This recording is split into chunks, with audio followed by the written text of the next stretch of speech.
वो भागकर वॉशरूम में छिप जाती है। वहाँ वो देखती है कि उसके दांत टूटने लगे हैं। ये सब असली शरीर को मारने का ही नतीजा था। सू को अचानक उस एक्टिवेटर की बोतल की याद आती है जो अभी बची हुई थी। उसने सोचा था कि घर जाकर उसे इंजेक्ट करेगी, लेकिन तभी गलियारे में उसे अपना बॉस और कंपनी के शेयर होल्डर्स मिल जाते हैं। दांत गिरने की वजह से उसकी मुस्कान बहुत अजीब और नकली लग रही थी। सिर्फ दांत ही नहीं, उसके कान और बाकी हिस्से भी गिरने लगते हैं। वो घबराकर घर की तरफ भागती है और बचा हुआ एक्टिवेटर इंजेक्ट कर लेती है।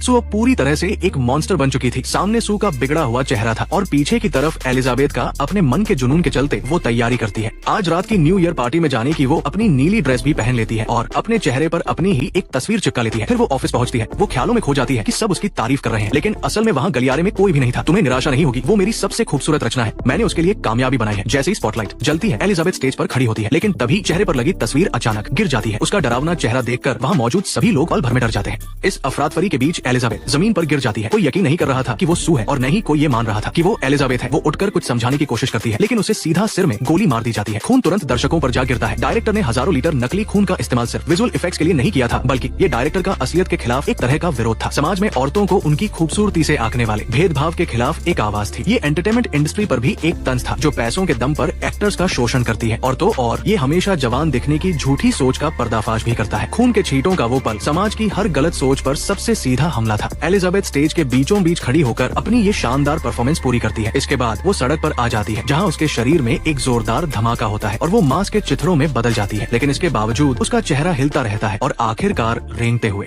वॉक ऑफ फेम के उस सितारे की तरफ बढ़ता है जो उसके सम्मान का प्रतीक था। एक पल के लिए ऐसा लगता है मानो आसमान के तारे स्पॉटलाइट बन गए हैं और एलिजाबेथ सबके ध्यान का केंद्र बन गई है। चारों तरफ से तालियों और वाहवाही की आवाजें आ रही है। वो आंखें बंद करके इस पल का मजा ले रही है जिसका उसे बरसों से इंतजार था। जैसे ही स्पॉटलाइट बुझती है, उसका चेहरा भी पिघलकर खून में बदल जाता है। जब सुबह की पहली किरण सड़क पर पड़ती है तो एक सफाई कर्मचारी कोने से सफाई वाली गाड़ी लेकर आता है। वो जमीन पर पड़े खून को बिल्कुल साफ कर देता है, मानो यहाँ कभी कुछ हुआ ही न हो। इस पार्ट देखने के लिए वीडियो को लाइक करो।